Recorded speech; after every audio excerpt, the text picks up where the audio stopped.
member ng Committee of Justice, may utang niya na 8 million Ala. sa asawa ko. Pero matindi, no? May utang na, nag-aakusa pa. Diba? Kapal na mukha, diba?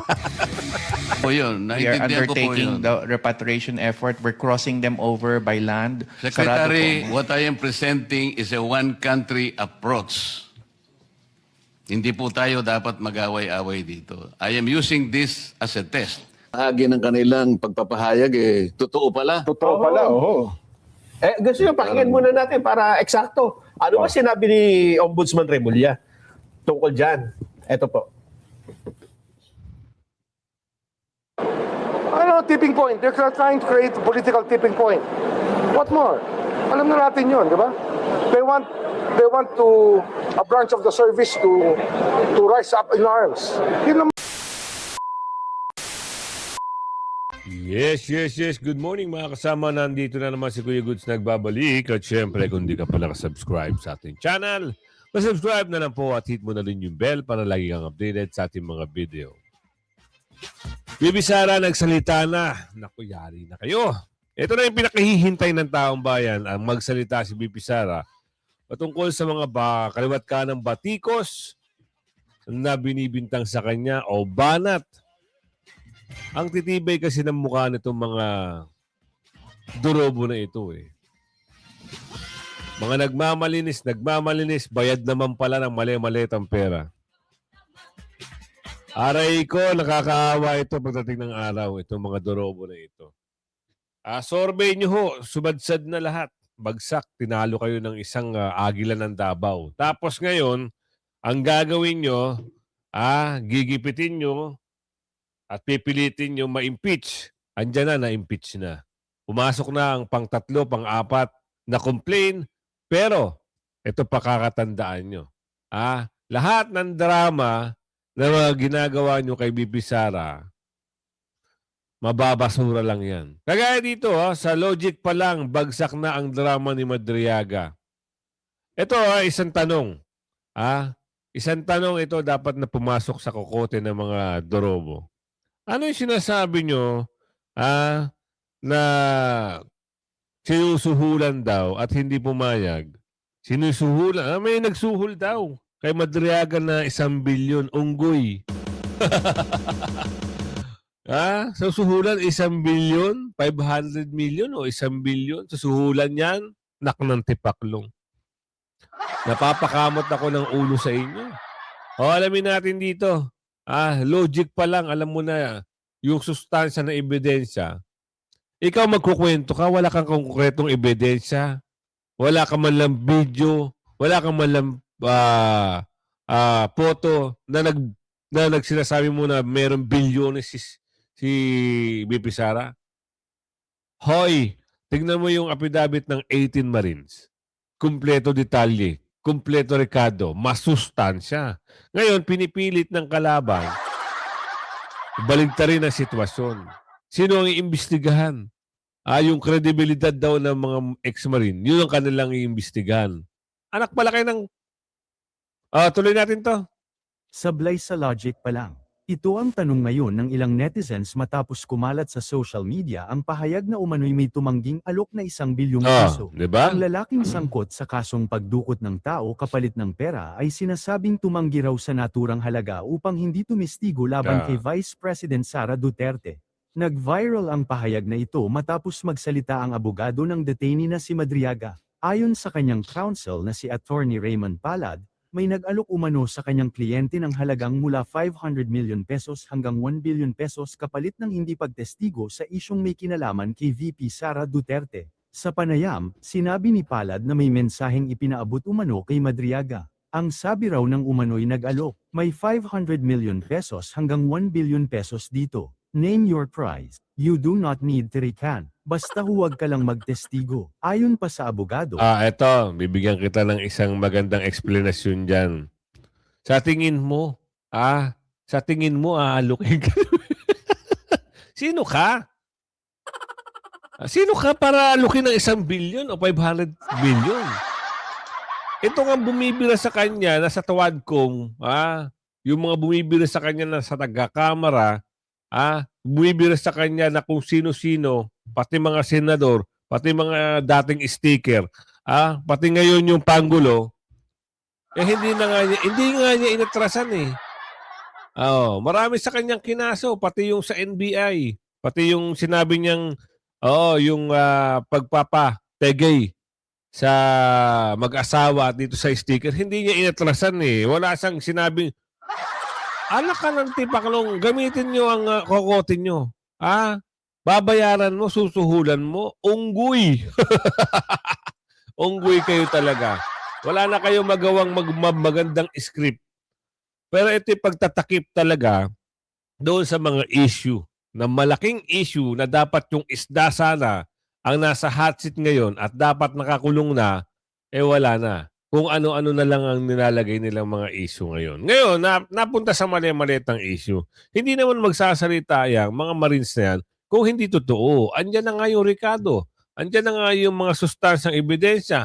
Andyan na rin yung patunay na nasa bahay mismo na kung sino-sinong pangalan ang nasabi doon. Ang daming pangalang nilabas. Alam niyo yung nakakabuwisit na. Pera ng taong bayan, na dapat sa taong bayan, dapat sa Pilipinas ginagamit, pero ngayon sa ilang tao lang nagagamit at napupunta. Ang takaw nyo, mga timawa kayo sa pera, ayaw yung magsitigil.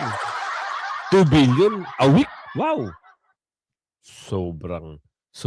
Alam nyo, hindi nyo madadala sa taas yan. Kung sa taas kayo pupunta. Hindi nyo madadala yan. Tanungin nyo yung mga, meron ako napanood nun ata. Oo, may napanood ako nun. Parang sobrang yaman nila. Sobrang yaman, marami silang connection. Ngayon, ando sila sa dagat-dagatang apoy. Tuloy. Tumanggi umano si Madriaga sa naturang alok at pinili pa rin daw niyang magpatuloy sa pagtestigo sa kabila ng sinasabing malaking halaga. Ngunit kasabay... Tigilan muna kami, Madriaga. Yung kwento mo na lang yan. Wala kang mapapaniwala sa amin. Oo. Umapunta tayo ngayon. Malapit na ho talaga ang eleksyon. Kita nyo naman, Marso. Marso 6 na, 7. 7 na. Isipin nyo konting kembot na lang matatapos na naman ang kalahating taon. 3 buwan naman tapos na ang kalahating taon. So isipin nyo yung 2028, napaka maliit na sandali na lang. So kailangan natin ipanalo. Panalo natin si BP Sara. Sa tulong nyo na laging nanonood sa akin, na hindi lang laging nunood lang kayo at magko-comment. Gagawin nyo ito. I-share nyo yung video. Yan ang malaking panalo natin eh. Kasi pag nakita ng Sara Duterte, Sara Duterte, Sara Duterte. Yun ang ipapanalo natin. Wala tayong kukunin mga kalaban. Sa tulong ng pagsishare nyo ng video, maaabot natin ang pagkapanalo. Ganun lang yung simplihan natin. Alam nyo ito di ba ang kapal ng muka? Oo. Sino ang binanatan ni BP Sara dito? Alamin natin dito. Gusto nating malaman. Yari itong mga ito eh. Merong tinanong si Banat Bay kay BP Sara, pag ikaw ba nanalo, gaganti ka? Ang ganda na sagot ni BP Sara. Hindi siya marunong gumanti kailanman. Alamin natin.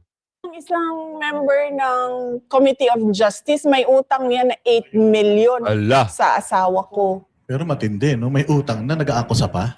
Diba? Kapal na mukha, diba?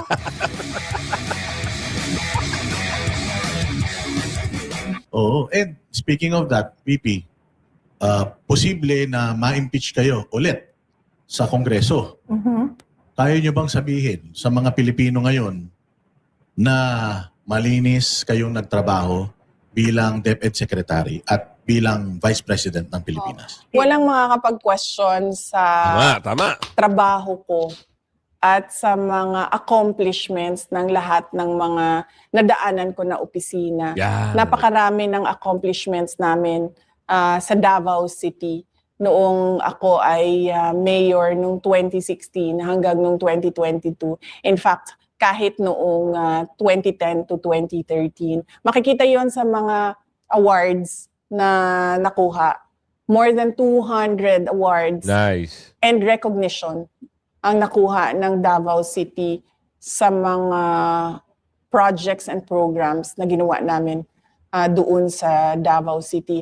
Umalis ako, bumaba ako bilang mayor na number 8 richest kami, number 4 Nice, most nice. competitive kami, insurgency free kami, debt free kami, walang utang na iniwan. So walang makakapagsabi at walang makakakasyon sa kapasidad ko na magtrabaho ng maayos. Kahit sa Department of Education, meron kaming matatag agenda. Mabilis namin na nagawa yung pag-roll out ng curriculum. Napabalik namin ang mga bata. Isang araw lang from modular, no classes, balik kayo lahat sa paaralan. Meron kaming basic education report taon-taon. Sinasabi namin sa mga taong bayan kung ano yung nagawa na, ano yung hindi pa nagawa, at bakit hindi pa nagawa. Sa Office of the Vice President, makikita ninyo, konti na lang yung projects namin, 10 na lang yung projects namin doon dahil tinanggal nga yung budget namin. Pero nakikita nyo yung accomplishments namin. Nakikita nyo yung unmodified opinion ng Commission on Audit. Every year, naglalabas kami ng accomplishment report. Every year, naglalabas kami ng pasidungog. Sinasabi namin doon ano bang nagawa ng Office of the Vice President. Isa sa mga Bluetooth disconnected. Proud and honored ako na kasi lagi ako sa trabaho, sinasali ko talaga yung mga kasama ko eh. Kasi ako lang naman yung nag-iisip at nagsasabi, ito ang gawin. Lahat nung kailangan gawin sa baba, kasama ko sa opisina yung gumagawa nun. Yun. Proud ako sa accomplishment nila na nagawa nila yung Disaster Operations Center. Wala yun sa kahit anong dating opisina ng Office of the Vice President. Kita nyo? Napakagaling. Diba? Hindi naman magiging malinis, hindi magiging maayos, hindi magiging magandang city ang Davao kung hindi nagawa yan ni Tatay Digong, ni Bibi Sara, noong sila ay nanungkulan, noong sila ay nasa local pa. Ngayon, gusto sanang gawin ni Tatay Digong na kagaya ng Davao ang buong Pilipinas. Kaso nga lang, hindi nangyari yung federalismo eh. Diba? Ang insiste kasi ng federalismo sa city, budget mo. Pagandahin mo ang lungsod mo. Parang competition ng mangyayari. Halimbawa, gayahin mo ang Davao. Ayan na ang pondo. Nasa iyo na. Diba? Kung ako, papayag ako. Alam mo bakit ang ayaw ng iba? Kasi ganito ang gusto, mali-maleta sa kanila lang. Sa kanila lang mali-maleta ang hinahangad ng mga unggoy. Yung mga timawa sa mga salapi. Oo, mga timawa. Bakit? Hindi pala nagsisitigil sa pagnanakaw eh. Diba? 2025, 15-16 trillion ang utang ng Pilipinas. Ngayon, lumobo sa 18. Kagaya nga nasabi ni Bibi Sara kanina, gayahin nyo yung Davao. Wala kaming utang. Kaso, napunta na sa pagnanakaw, kaya napunta na sa utang-utang ang Pilipinas. Group declares advanced victory. Ngayon pa lang i-declare na natin na si Bibi Sara ang uupo sa 2028. Yan ang pagkatandaan nyo. Kaya nga sabi ko sa inyo, i-share nyo yung video, i-declare na natin, paupuin na natin para matapos na ang issue ng pagnanakaw na yan. Kasi kung hindi natin iuupo si Bibi Sara, tuloy at tuloy ang ligaya nila. Walang tigil yan. Walang lalaban eh. Kung hindi ang Duterte lang eh. Diba? Buti nga may mga Duterte na pumapalag. Buti andyan si Bibi Sara at lumalaban sa mga korupsyon. Kung wala, patuloy at patuloy tayong gagaguhin ng gobyerno na nagsasabuatan. Kita nyo, iba't ibang ahensya. Andyan sila. Mapa DPWH, mapa NBI, mapa... Naku po.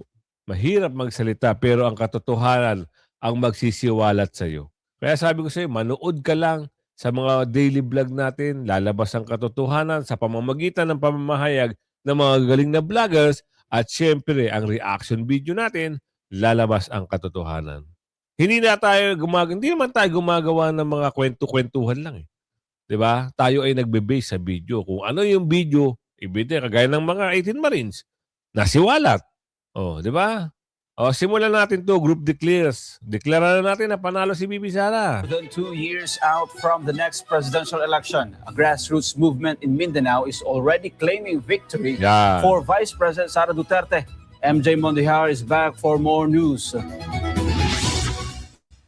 Dito sa movement na ito, kahit sino dito, kahit rebelde ka pa, basta magtulong ka kay BP Inday, Sara, para presidente, welcome ka dito sa movement na ito. Kaya dito ngayon, walang pinipili ng mga tao. That was the message of the Inday Sara 2028 movement as they conducted their Mindanao rounds to promote the candidacy of Vice President Sara Duterte. Marma Sangid, former Games and Amusements Board Commissioner, said their volunteers are rapidly increasing since the Vice President's early declaration to run for President. Mayroon tayong mga grupo sa BARM, mayroon na sa Tawi-Tawi, sa Basilan, sa Zamboanga City, mayroon na sa Zamboanga Sibugay at saka sa Lanao Sur del Norte, marami na.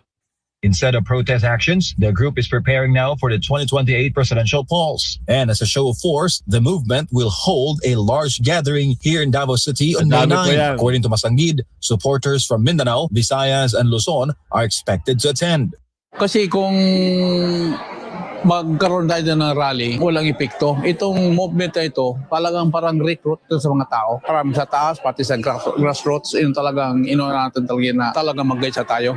Although the elections are still far off, the group is already declaring that the contest is over and that Duterte will be the next president of the Philippines. Ama. This comes despite the impeachment case being faced by the vice president in the Philippine House of Representatives, which political analysts see as a deliberate attempt to block her from the 2028 race. Wala na, presidente na. Nag-antay lang tayo ng 28. Itong mga grupo, yung sa kabila, nag-antay na lang kayo ng 28 movement. Pag dating ng 28, siba talaga yun dyan. Wala lang kayong magawa dyan. Wala lang kayong... Kaya ngayon dito, kung pwede, inyong sirain at banatan si BP Inday para masira talaga. Pero wala na yan. The movement is also banking on public anger toward the Marcos administration, framing 2028 as a revenge vote over corruption and what supporters describe as a government that refuses to listen.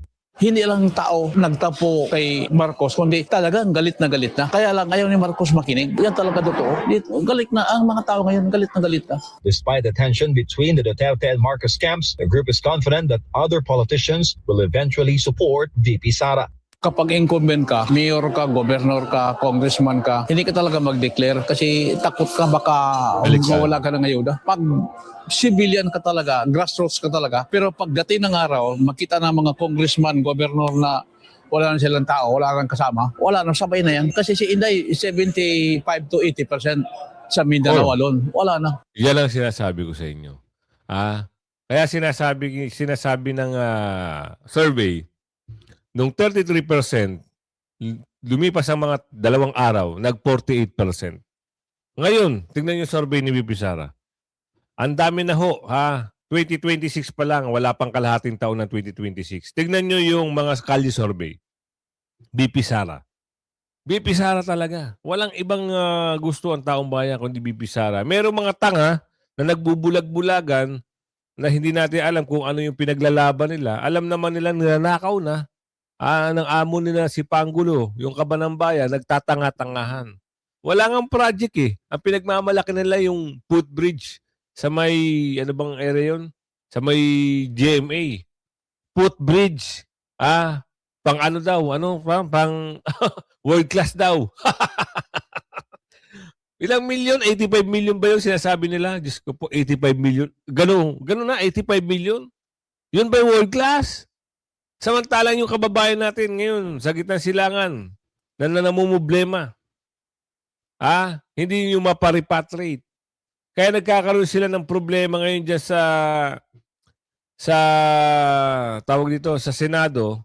Nagkakaroon ng investigasyon kasi hindi nila masagot kung kailan mapapauwi ang ating kababayan. Oo, kaya binalasa sila ni Senador Marcoleta. Eto, pansinin nyo Dati, ang sinasabi lang natin, Congressman Marcoleta, na magaling, di ba? Tapos nagkaroon ng eleksyon, nagkaroon ng midterm eleksyon. Ngayon, ang sinasabi na natin, Senador na. What more pa? Pagdating ng konti pa, Vice President na ito. Eh kasi magaling nga ang mama. Ito yung sinasabi ko sa inyo. Basta magaling, marunong, at lumalaban, may pag-asa. Malaki ang tsansa. Kagaya nito, pinagmamalaki nila yung world class na footbridge ba yun? Gawa daw ni Pangulo, legacy daw ni Yan ba kaya mong legacy? Yan lang? O eto, ang sigaw ng sambayanan at mga OFW na gustong-gusto ng ma-repatriate, asan? Not getting the right answer here. Napakasimple po ng tanong ko. Out of 1,416, 4 days ago, ilan ang na-repatriate? Yun lang po kasimple. Yes, ang sinasabi ko po, Mr. Senator, we will subtract the 60 that had returned 60? from the 2 Emirates flights for the last 2 days. So 100 Mama, baka nagkakamali kayo. May balita doon. Hindi, yun Parang yun daw ay tulong ng Abu Dhabi ng mga na-stranded. Hindi yun yung mga kababayan na naiipit. Balita yun ayon sa video. Tapos, sige, tuloy mo. 1,400 less. It's around 1,300 remaining still, Mr. Senator. That is how we reply to the potential dangers. Mr. Senator, as I mentioned po at the outset of kinabahan na. our presentation, the current repatriation effort still ongoing. Effort na lang. There are at least six fronts. Mr. Secretary, ang sinasabi natin, this is not yet the worst scenario. March 2, nagbigay na sila, nagpapagibik na sila, napapasaklolo na sila. Yan, tama. This is one country team approach, sabi ni ASEC. Out of 1,416, 60 ang na-repatriate natin. This is not the kind of response. Kita nyo pagka-inutil, di ba? Di ba? Ang daming yung pondo. Nag-aagawan kayo sa pondo. Tuwan-tuwa kayo pag may pondo. Ngayon, eto na ang problema. 1,400 ang gusto ng umuwi dahil naiipit. 60 lang. 60? Hindi nyo gayahin yung ginawa ni Tatay Digong. Hindi nyo gayahin yung ginagawa ni Arnel Ignacio noon na talagang todo kayod, mapauwi lang ang ating kababayan. Bakit hindi nyo kaya yon? Diba? Talagang pupunta si Ignacio doon sa ating kababayan para makita ang sitwasyon. Tapos kayo, wow, budget lang ba talaga kayo? Nagtatanong lang ho, Sir Senator, ang hinihingi lang ho namin ay konti pang panahon dahil Hindi, currently naintindihan ko we po yun. are Naintindihan ko po undertaking yun. the repatriation effort. We're crossing them over by land. Secretary, what I am presenting is a one-country approach. Hindi po tayo dapat mag-away-away dito. I am using this as a test kung gaano po ang level of response natin today. Tama. Kaya gusto natin wala tayong hanapin level yun. of response. Wala pa po yung worst case scenario. Ang sinasabi natin kanina, paano kung magkaroon ng worst case scenario?